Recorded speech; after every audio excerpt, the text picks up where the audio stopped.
reporting on the games you love by people who love to game. The MMO Reporter Network. You're logging into your favorite game, grinding out some gear. A couple of points added to your stats, and you have a virtual beer. Max level is pretty cool, but I'll remind you here, my friend. These games are not about the goal, it's about the journey and not the end. You're listening to MMO Reporter, brought to you by Audible.com. Get a free audiobook download at audibletrial.com/MMO Reporter. And by Doghouse Systems. Choose your weapon with Doghouse Systems.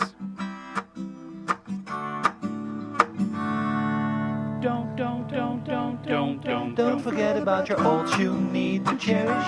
Each and every little character you've got, no matter what level they're at. Don't forget about your ults you need to Hello, cherish. everyone, and welcome to another episode of MMO Reporter. This is episode 248. I am Chris, and I am joined, as always, by my very good friend, the excellent educator, Mr. at MMO Bill. Hello, Bill. Jeez, that's weird. You calling me the educator. I feel like we've flipped here. Well, you know what? I think that I've seen a couple of comments. One thing in our Twitch stream the other night, and somebody else in game said that they really enjoyed your running me through the Silver Wastes zone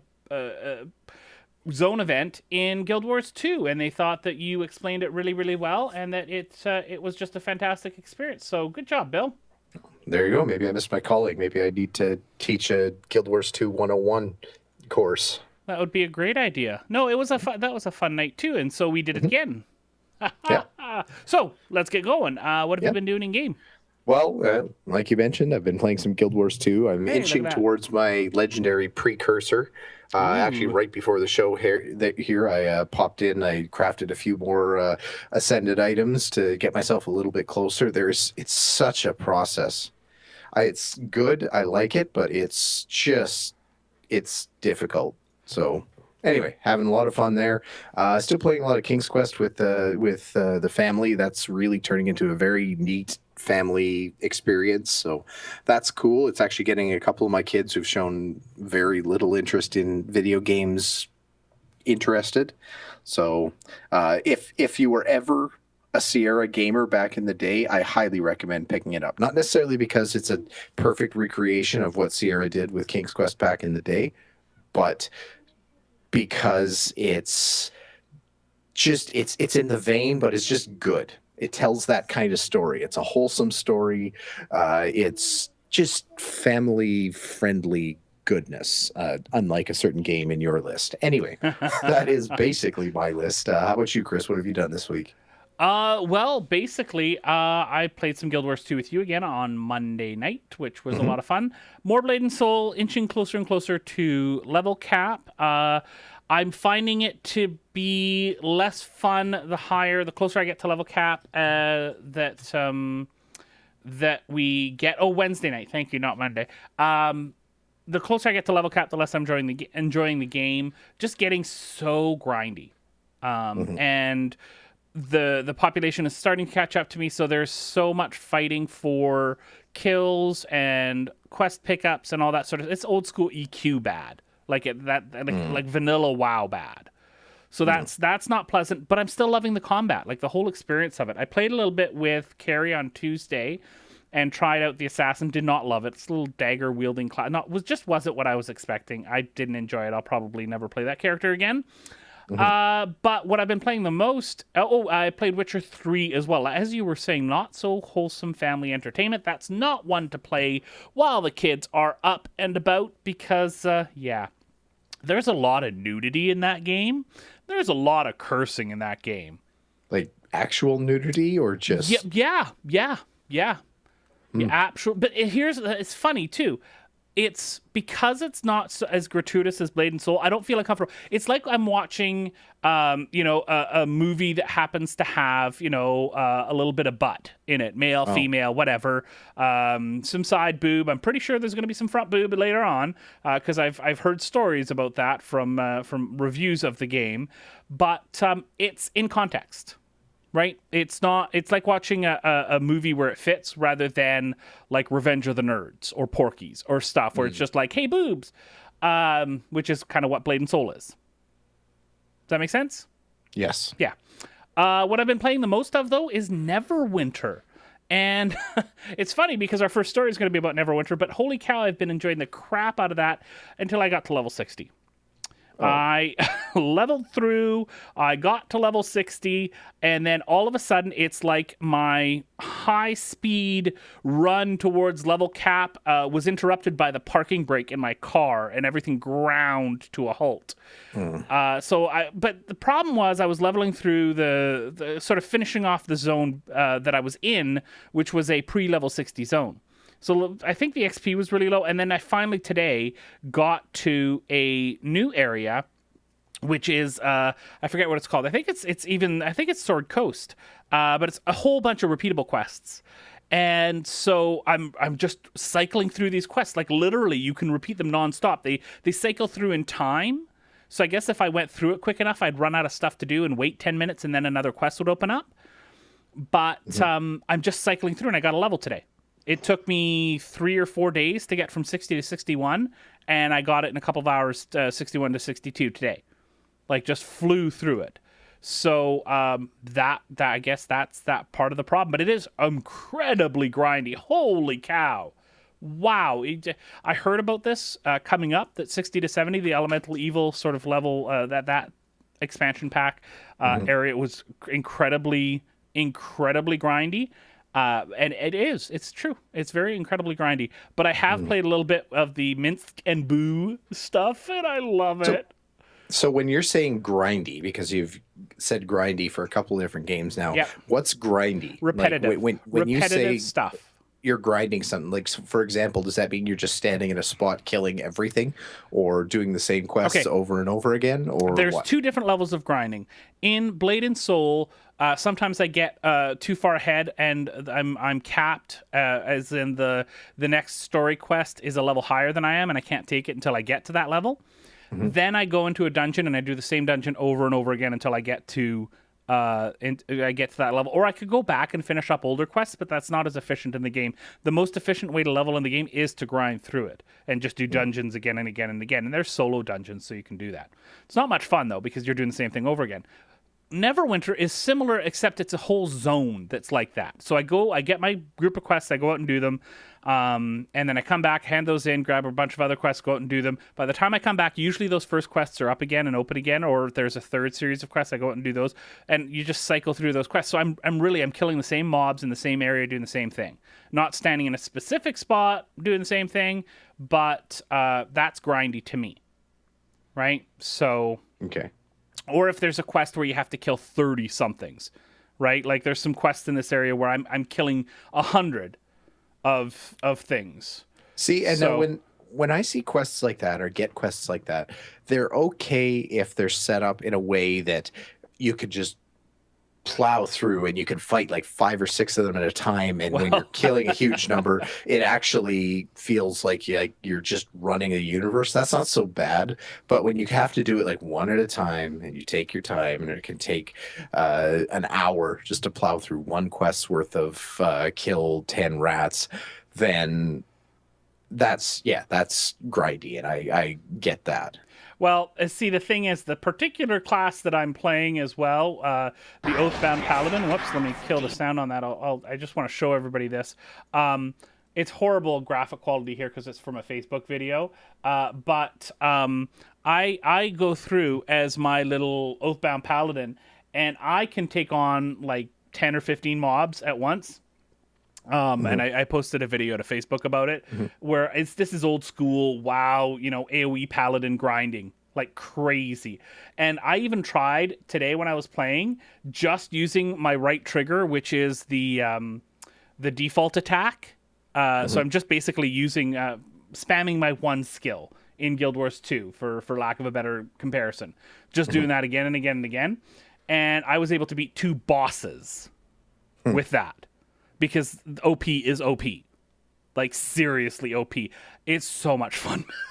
So much fun. I feel like I can't die. I really can't die. So that's absolutely great. And so I have been having a lot of fun with, and I did all of the R.A. Salvatore quests for Underdark. He wrote a series, a quest chain called The Dwarven King. Fantastic quest chain. I actually have the first 3 chapters of it up on our YouTube. I'll put the other 4 or 5 chapters up tonight or tomorrow. Really enjoyed that whole storyline. Well worth getting up to level 60. And it scales, which is nice. So you can hit it from level 60 up and it'll scale to you. Because I went into some stuff, and when I was level 60, it was level 60. When I was level 61, quests were level 61. So it was really cool. Really enjoy. I really.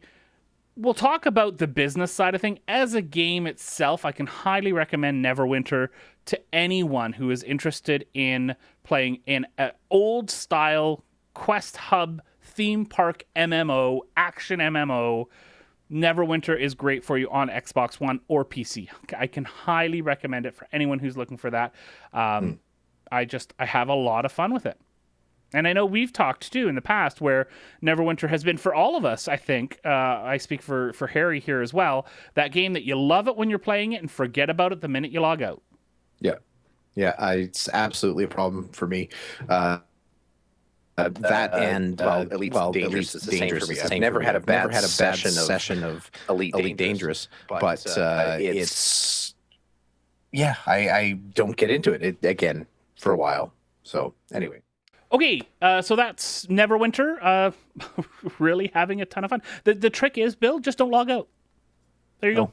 Okay. Yeah, solved. Problem solved. Hey, all you wonderful patrons out there, all 32 of you, you are my favorite people on the internet. I am so happy that you are able to help us out and keep the MMO Reporter Network going, especially when our hosting's coming up in a month and a half or so. Or no, a few weeks. So thank you very much. If any of you want to be patrons this month, that would be fantastic. So, yeah, it helps us keep the network going. Patreon is what we use for all of our day-to-day expenses. I use it for wages. I use it for our hosting. I use it for all the other the services that we use to keep the network going.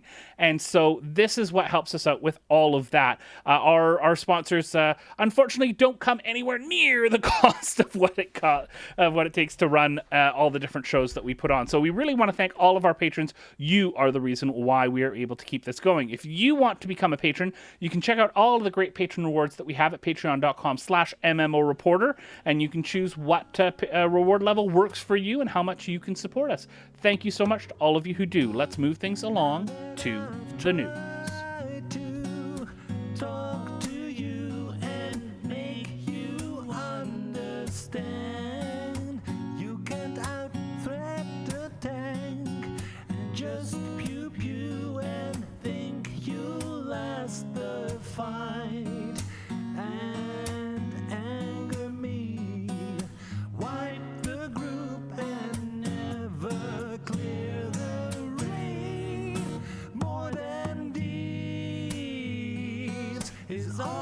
As promised, we have some Neverwinter news, is the main story of the show, and this is focusing more on the business side of things.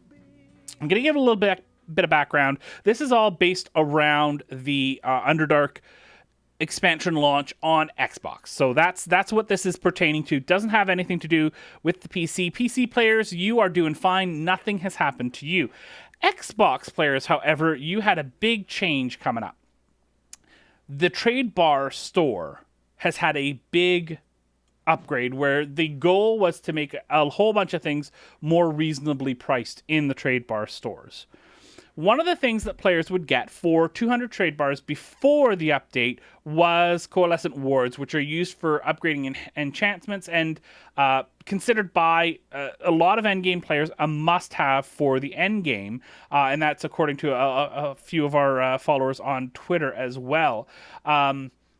And so what happened was that they patched in a change to the trade bar store where before the patch, they said, hey, guess what? We're making changes. Now it's only going to cost 75 trade bars to get your coalescent ward.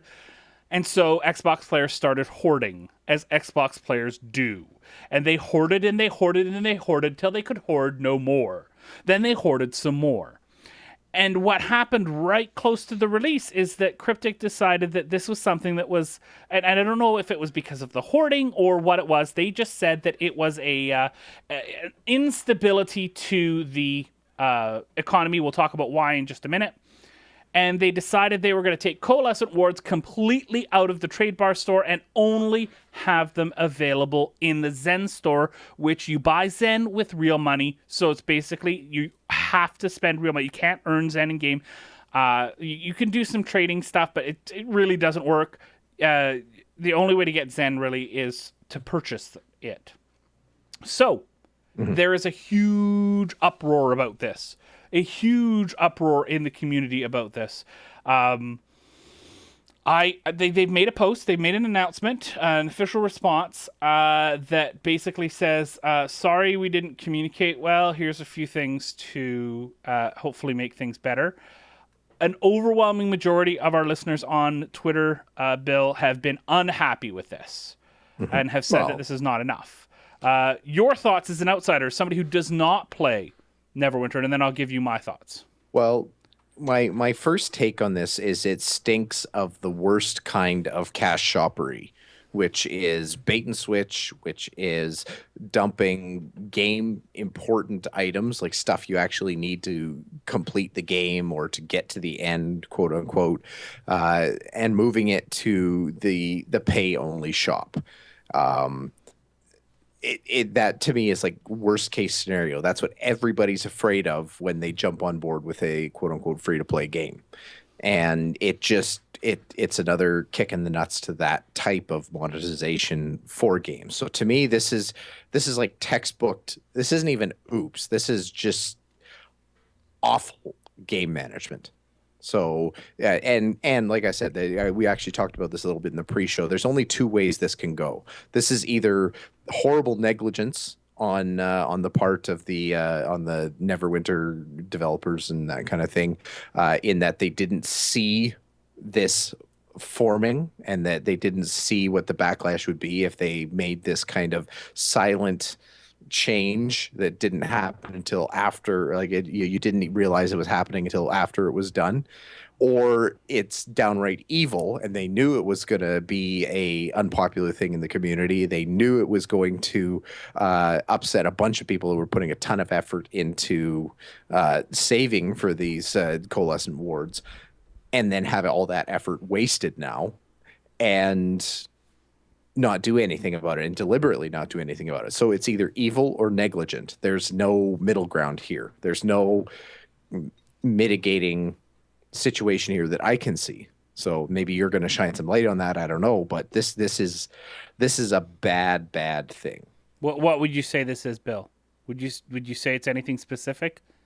If I had a certain flag to plant, and I had to go into my closet and pick the flag that I needed to plant to describe this situation, I would reach right to the back and I'd pull out the Point of Scrooge flag. Oh, darn. I have to get that. Sound effects aren't working now because we're having recording. But yes, I had a sound effect ready for there. Not going to happen today. So there you go. It's officially a Point of Scrooge. This, of course, came out of our Locho days where there was a similar issue with it was with the store, wasn't it? No, it was with the Isengard expansion. Yes. Yeah. So there you go. Our first Point of Scrooge on MMO Reporter. Here's my take on things. First and foremost, and the biggest thing is I am having a hell of a lot of fun in Neverwinter right now. That is at the forefront of my thoughts with all this and clouding everything that I look at with all this.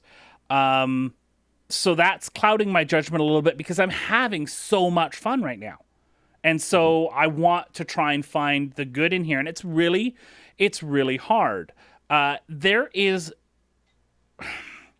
it's so managed now in the video games industry. There are very few games that just post information on the forums. Everything is managed, goes through levels of editing, etc.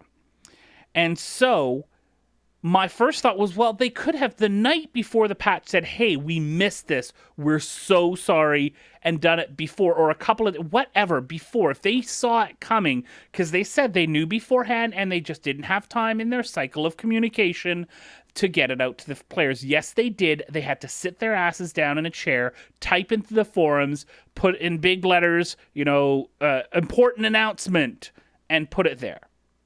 And then at least they could say, hey, you know what? We tried to get it out. We decided at the very last minute. You would still at that point, it's a lose-lose situation. There's no way that you can win if you don't get out in front of this super early. But at least if they had put it out before the patch, you'd still have people saying, well, you were planning this all along and you just left it at the last minute so that nobody could complain. Still going to get that, but it still is better than this. The only way out of this, I think, is to completely reverse tack. Pull the Coalescent Wards right out of the Zen store, put them right back into in-game purchasable items, put them at the price that people thought that they were going to be, and say, gee, and basically just say, oops, I'm really sorry, and then move on to the next money-making proposition. If they really needed to put something in the Zen store to make money, they're basically starting with a clean blackboard now for brainstorming ideas, because this is a failure. This isn't even an oops. This isn't even something that you can sort of tweak and come back from or offer an incentive to make up for it. This to me screams mega screw up, and the only way out is to completely reverse it. Yeah. Now I talked to Rob Overmeyer at PAX 2015. And I talked to him about the changes to leadership which happened around Elemental Evil. No, I talked to him afterwards, actually. It was an interview afterwards. And we talked about the changes to leadership and the issue that players had back around Elemental Evil, where they took Astral Diamonds, which are an in-game currency, out of the leadership crafting category. And they were in front of that one. Players hated it, but they were in front of it, and they explained very clearly at that point why it was because about the economy, the in-game economy. It wasn't having the effect in the game that they wanted it to have, so they needed to change things up. I am, and I've talked to Cryptic a few times. I've been talking to them for a long time in Perfect World and sort of that whole company. I've talked to them quite a lot about their different games, and I want to think that they were doing it for all the right reasons. I do think that they made this change because they didn't like the current effect on the economy. That could mean a whole bunch of different things. That could mean that players weren't spending enough money on Zen, because if players aren't spending enough money on Zen, they can't keep the game going. If people aren't spending money, that's it. It's done. Game's done. Game's gone. Or it could have been in-game economy. Maybe people were exploiting, and that's what they ended up using as a reason for the change in the official announcement was exploiters. Yeah, that's weak though. Like if it's exploiters, then you nail the exploiters. If you can't nail the exploiters, then that's basically failing or admitting that you're bad at another part of your game management. Like if you can't get the people who are exploiting, then who wants to play with basically people who can cheat in an unchecked kind of way, or even worse, play with cheaters who literally wreck the game for everybody else. That's a terrible place to place blame for this issue. But even if that was the reason and they wanted to approach it in this way, if they had been ahead of it, awesome. They could have done it. But awesome, no. Well, no. Slightly more forgivable, maybe. It is a design decision. We can disagree with their design decision, but then it's a design decision. It's not a screw up. Well, and I guess when you say getting ahead of it, it has to be like way ahead of it. Right. When like saying however long ago, basically immediately after the patch notes came out where they were talking about the price change for Coalescent Wards. The dev post, not patch notes. Yeah. Pardon me. That's when you announce it, not the day before or the day after the patch. Yeah. So I think it comes down to whatever their intentions were, it doesn't matter anymore. I don't think that the gifts that they're looking at, which is going to be for every 200 trade bars that you have on your account. This is account wide. You are going to get Coalescent Ward up to 10. So 2,000 trade bars is the cap. We had one person on Twitter. Let me just make sure I get the name right here. I want to get it right. At Robin Linger. He said that he had 10,000 of these trade bars, which means that's 1/5. Now, there's still other stuff that you can get with them, and he's going to get these Coalescent Wards without losing the trade bars that he has now. So that's good, but I don't think it's enough. Other thing, all accounts will get one Coalescent Ward, one Blood Ruby, which is another thing that's gone, and a Preservation Ward. The big thing was the Coalescent Ward, but the Blood Rubies were there as well. And then finally, we are going to consider our community goals for Neverwinter on Xbox One accomplished. Oh. Well then. Guess that's done. Really? Yeah, so we're going to do this, then we're washing our hands of it. We're done. Is that what they meant? Like... We're finished. The community's perfect. See ya. What the kind of shitty excuse is this? Right?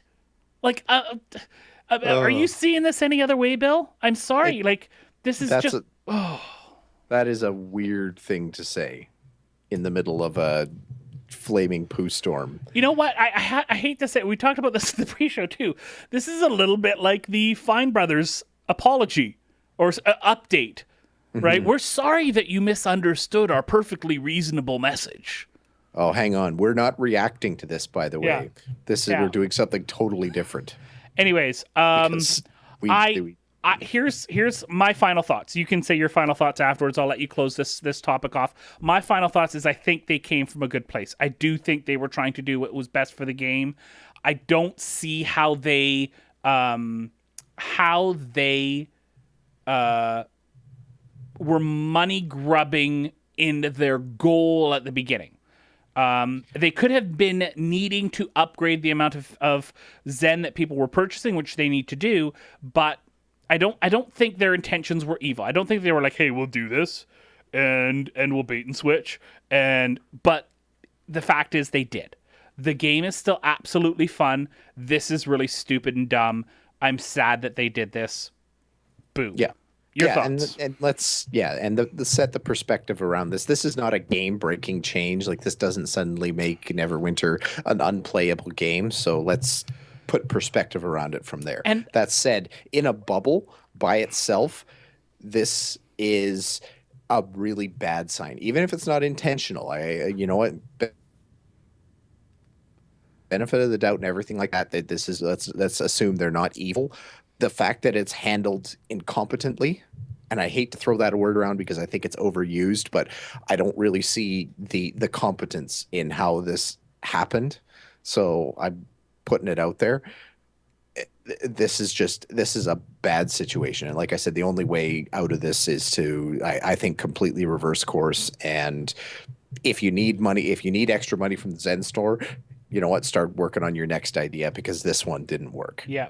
By the way, last thing here, we'll move on. We got a Star Citizen story next. I know Ken from Chicago will be happy, and Harry will be incensed. We did get a response to my Twitter question about whether people thought this was a reasonable response from Cryptic, and there was a new Twitter account, brand spanking new, called @ReportedNW2 Better Business Bureau,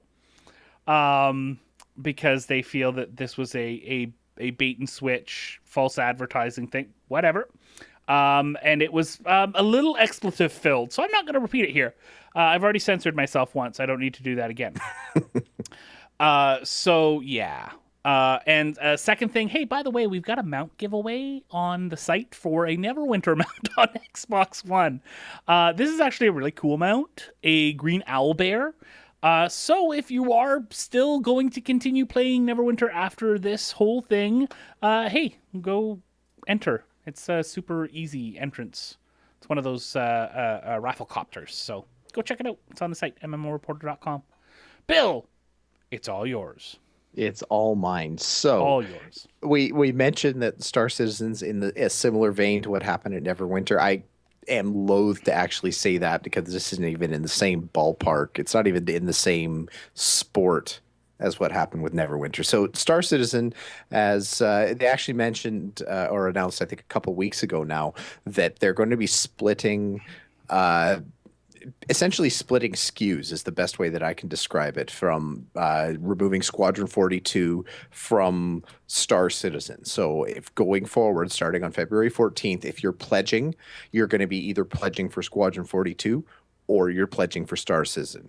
You're not pledging for both anymore. Up until now, any pledge package that you've purchased has put you into both Star Citizen and Squadron 42. So, first things first in this story, if you were on the fence about Star Citizen and you equally want both Star Citizen and Squadron 42, you better pledge before February 14th. Actually, it's only good for our live listeners because the show releases on the 15th.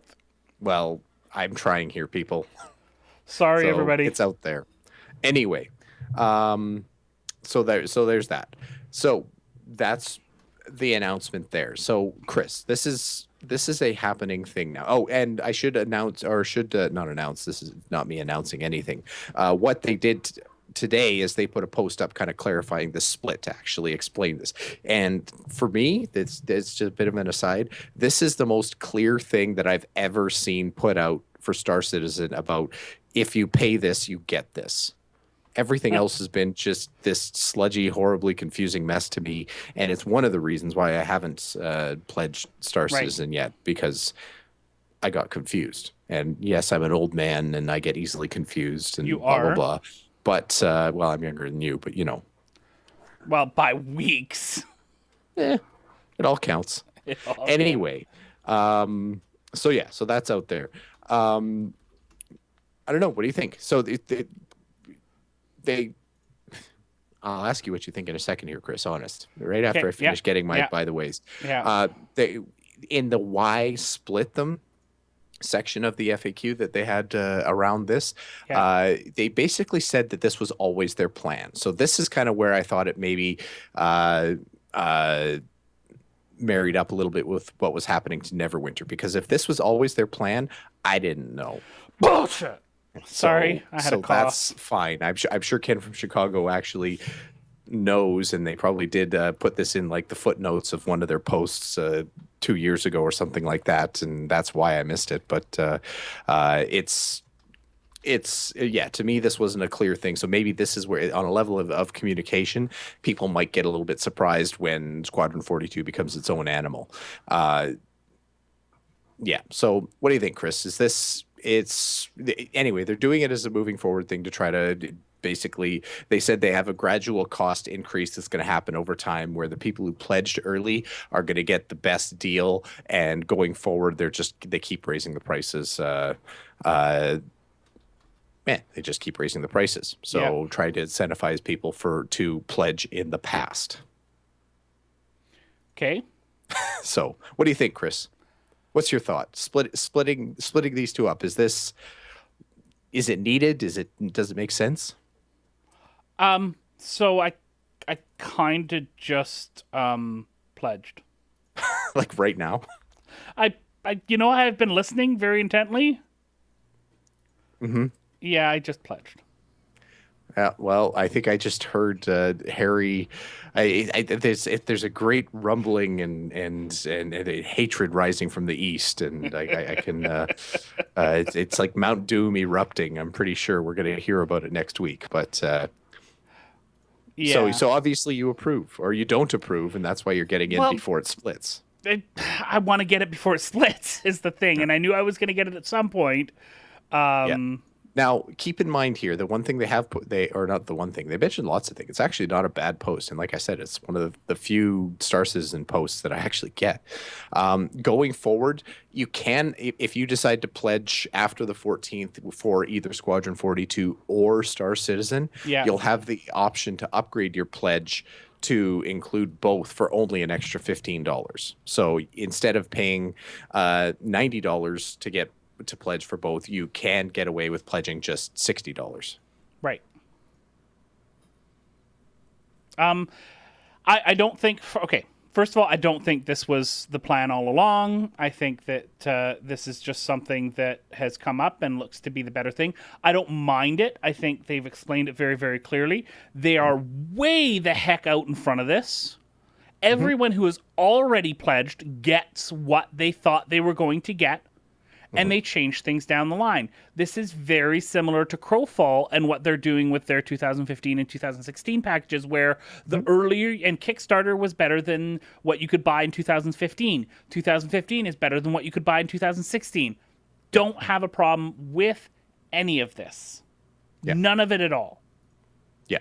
So, yeah. So I'm, like I said, I'm okay with this too. This is a very, drawing parallels to what was happening with Neverwinter it's a weak parallel at best, but it's there. I find it hard. I want to hear what Harry thinks, because I find it hard to see how anyone would see this as something negative, because they are being so quote unquote transparent with this.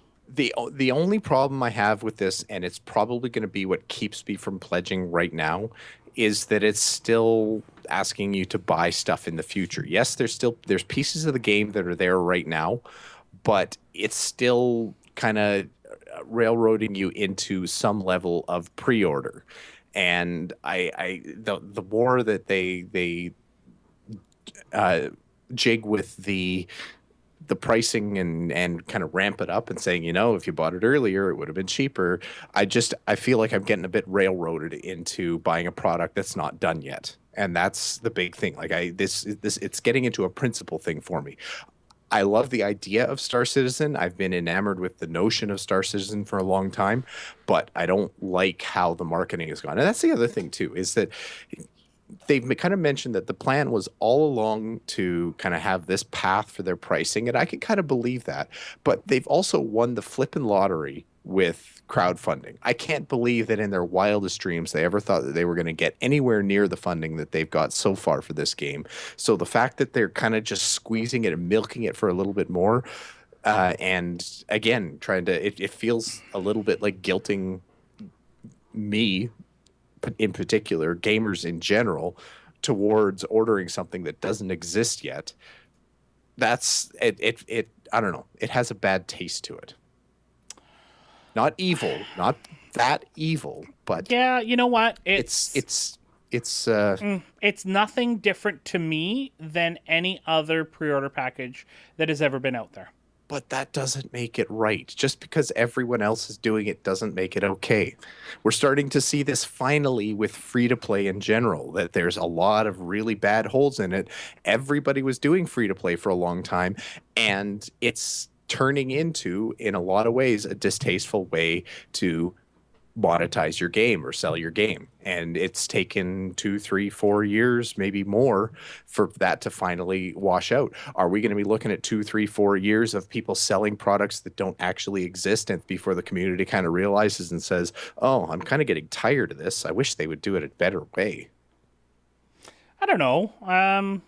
I think the free-to-play thing is correct, but I don't know if this part of Star Citizen is bad. I don't know if...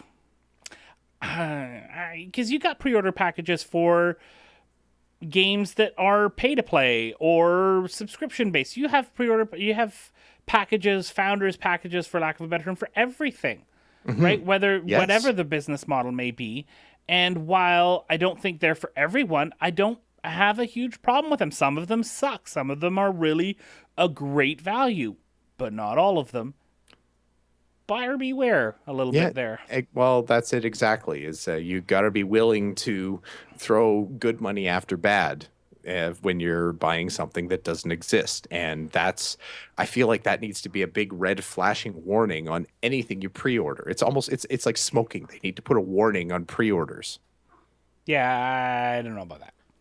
All right, I think we're going to move things along here. That's enough discussion about Star Citizen. We do want Harry Hall to come back at some point. Let's talk about our sponsors real quick. If you want to find some other ways to support the network, we've got our Audible code or our Audible URL here, audiblepodcast.com/MMO Reporter. There's all sorts of great sci-fi books. There's great MMO-based stories that are out there, great gaming books that are out there.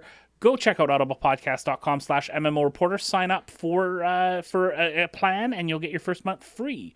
And our friends over at Doghouse Systems, use the coupon code MMO Reporter when you order your next computer at doghousesystems.com, and you will get a 120 gig SSD added to your purchase. So let's move things along to the next segment. Take a troll for a wagon in skirmish runs. Pull that boss when your healer yells out of mana.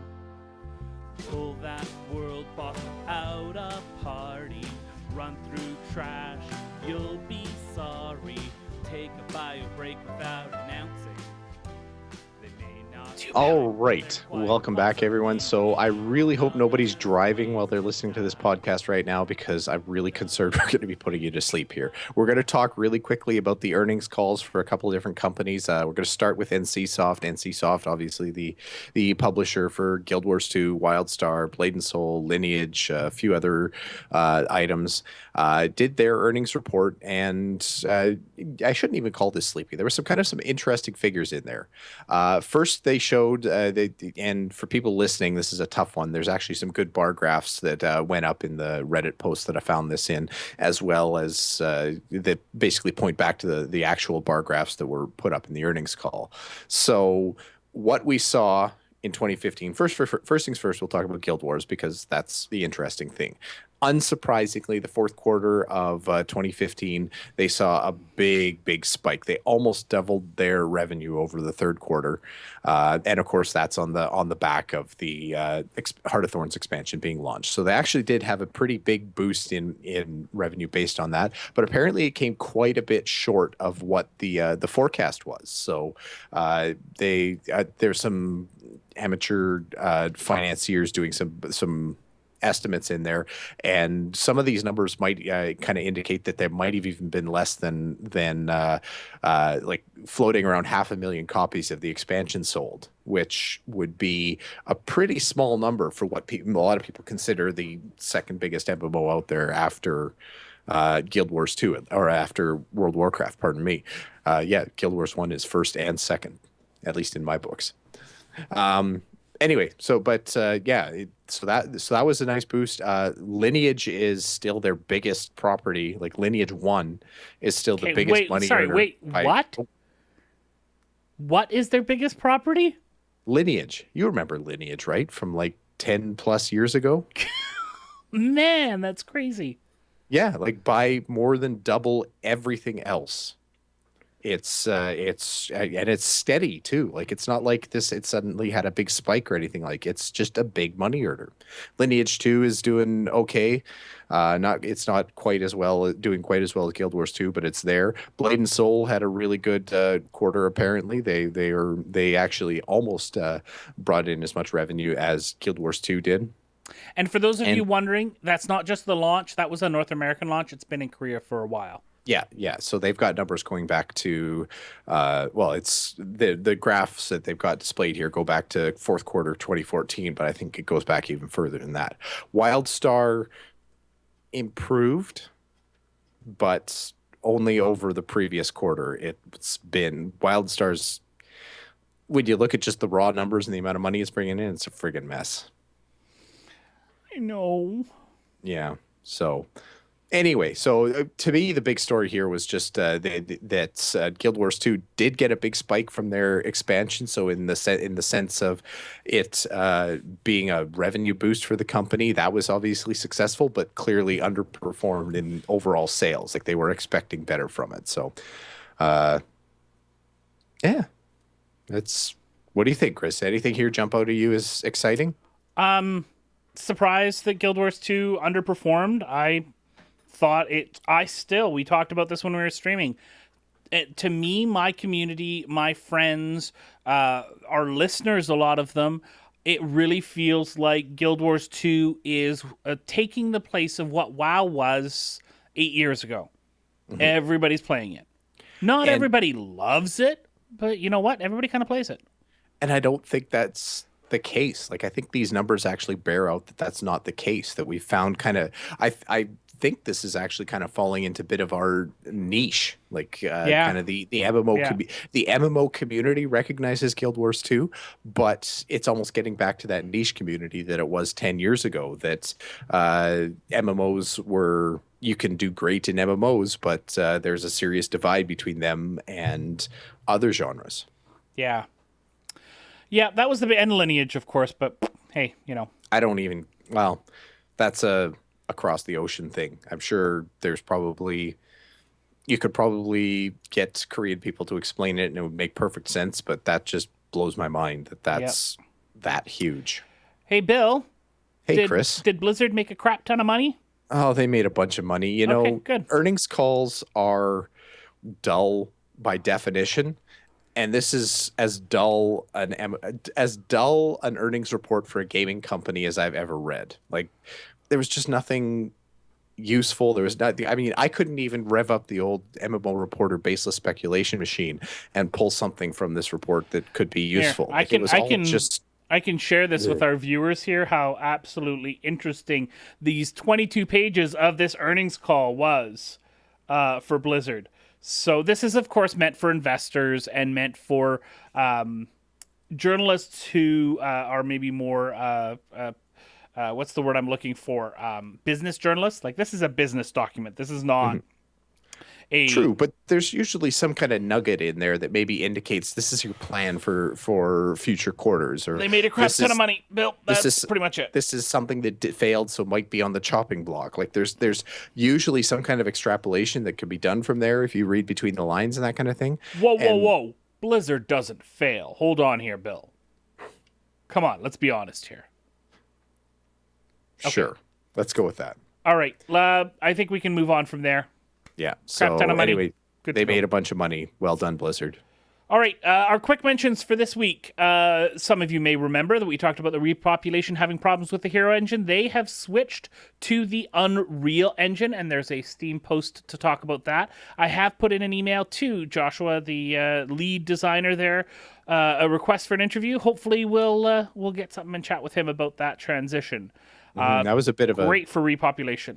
Well, good for them, yeah, because this was a really touchy situation regarding their engine before. They've basically been stuck for, what is it, 2 months now, 3 months, which is a huge amount of time in a game's life cycle. Yeah, to be stuck because of engine licensing issues. Yeah, and to try and keep things moving with their community, they're going to start testing fragments of it in February. Fragments of this transfer, which is fantastic. Start testing.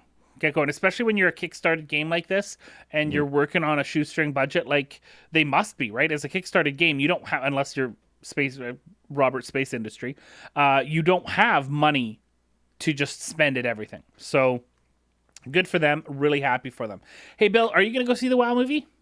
Oh, probably, yeah. You're probably yes, I will. Based on the MMO Reporter patented baseless speculation device. There is a little bit of a story from PC Gamer here saying that we might get a copy of WoW with WoW movie purchases. Mm-hmm. Apparently, there's a survey that does actually lead back to Blizzard. Asking people what they would think of a kind of an elite package for the World of Warcraft movie that includes a copy of the game with all the expansions up to and including Warlords of Draenor and a month's worth of subscription time with your movie price. Now, I'm assuming you'd be paying a premium price for the movie as opposed to the regular price, but it's a cool idea, I think. Yep, absolutely, and especially you might, if you're going to make a movie based on your video game, might as well try to reap a little cross promotion from it. And they're looking to include everything up until and including Draenor. Mm-hmm. Very cool. Oh, and another side note, looking like Legion is still on for a summer release, in case anybody was wondering. Yes, and Legion was specifically excluded from the package in the survey. Right. Bill, just one quick question. Could you possibly be less excited for Legion? Because I'm really finding it hard to find any sort of excitement for the game. I think the only thing that really draws me to Legion is the fact that the MMO landscape for 2016 is still looking really dull. Yeah. Like this is a time. I mean, this was a good time for Blizzard to kind of establish their lead over everyone because no one is nipping at their heels, at least at this point in 2016. Who knows if Guild Wars 2 tries another run at another small expansion or something like that, maybe.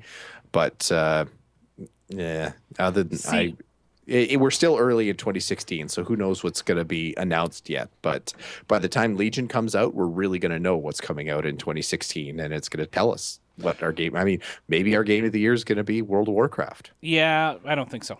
Because you know what, Draenor, I was hooked. I was in. I was like, yeah, okay, I'm excited. This is such a cool story, such a cool idea. Legion, it's like, whatever. It's in the lead by default is basically where we are. Okay, next quick mention. Sword Coast Legends coming to console spring 2016. Yes! Rage of Demons will still be free DLC for the consoles as it is going to be for PC. Awesome. Really excited about all this. Good stuff for Sword Coast Legends. I have a lot of great feelings for the single-player game. I'm going to bite my tongue about the DM parts of it because I don't want to be mean. And I'd be mean. Really, really mean. Okay, moving on. The Division Open Beta starts February 19th. This is on PC and consoles. If you're interested in the game, it is the world's foremost jumping jack simulator. And so if you're looking to jump in game and do jumping jacks with other people, this is the game for you. Right, Bill? Yep, and apparently they've decided they do not want rampant cheating in the game. So apparently they fixed that from the closed beta. Good. So they've got that going for them. And in all seriousness, if you don't know what it is, this is the new shooter MMO-ish game. Capital-ish. Yeah, that's coming out. It's MMO-ish in the same way that Destiny is MMO-ish. I would say it's even less. It's an MMO like Destiny is an MMO, but I'd say it's even less of an MMO than Destiny is. Wow, that's like a tongue twister, Bill. Can we make that into a tongue twister? No? If you want, yeah. Put it to music. Put a little beat behind it. We could get Siri to help out with that. Have you heard Siri rap yet? Have you heard Siri rap? No, but I'm hey, aware Siri, that it's happened. What's 10 to the 10th millionth power? Hey, Chris. Oh, no, that's not working. Let's try it again. All right. Siri, what's 10 to the 10 millionth power? Let's see. Nope. It's not going to work. One last try. One last try. Siri, what's 10 to the 10th power? Checking on that. Let's see if it's going to work. The answer is 10 billion. Nope. I forget what the word, but you can get it to go 0, 0, 0, 0, 0, and it does a great backbeat for rapping. And I know you're a heck of a rapper, Bill. Yeah, well. Speaking of which, let's talk about our contact info. Because people want to know how to contact us. And let us know what they think about Neverwinter, what they think about Star Citizen. Looking for you, Ken from Chicago. If they are excited for repopulation or if they are as lethargic about WoW Legion as I am. How can they get a hold of us? Well, Chris, I'll try to put a little rhythm to this. If you happen to put a beat behind it, then that's on you. Ready? Boots and cats, boots and cats, Oh, boots and no. cats, boots and cats. No? Okay. No, performance anxiety. Okay. You can visit us at MMOreporter.com. You can email us at MMO.reporter@gmail.com. Check us out on Facebook, Facebook.com/MMOreporter. You can tweet at any of the MMO reporters at MMO_reporter for Chris, at Harry Hall for Harry Hall, at MMO Bill for yours truly, and also voicemail. Give us a call. Let's get a voice on this podcast that's not mine, Chris's, or Harry's. We miss that.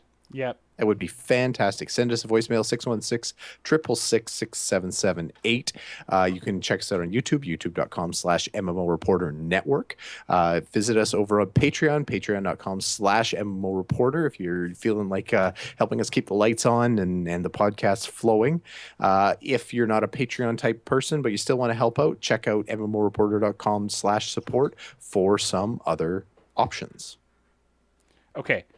I've got it. Are you ready?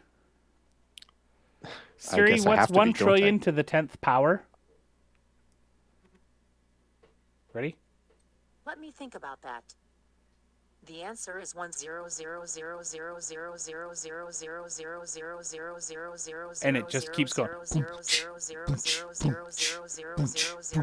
100000000000000000000000000000000000000000000000000000000000000000000000000000000000000000000000000000000000000000000000000000000000000000000000000000000000000000000000000000000000000000000000000000000000000000000000000000000000000000000000000000000000000000000000000000000000000000000000000000000000000000000000000000000000000000000000000 See? There's people Yep. that rap to that. Good enough. Okay, good. Bill, it's been fun recording. Yes. Thanks. Thank you. Had a good time today. Good discussions on lots of great topics. So thank you. Much appreciated. Thank you. And thanks to everyone out there, the people who came and watched live, the people who are listening on and watching on YouTube, and of course our downloaders. Thank you so much, everyone, for enjoying the podcast. Well, I hope you enjoyed the podcast. We hope that you come back for next week's show, but most importantly, we hope to see you in game. Don't forget about your ults you need to cherish. Each and every little character you've got, no matter what level they're at. Thanks for watching the video, everybody. Don't forget to check out all the other podcasts at MMOReporter.com or by clicking on any of the links here. And please check out our Patreon campaign at patreon.com/MMOReporter. Thanks, everyone, and see you in game.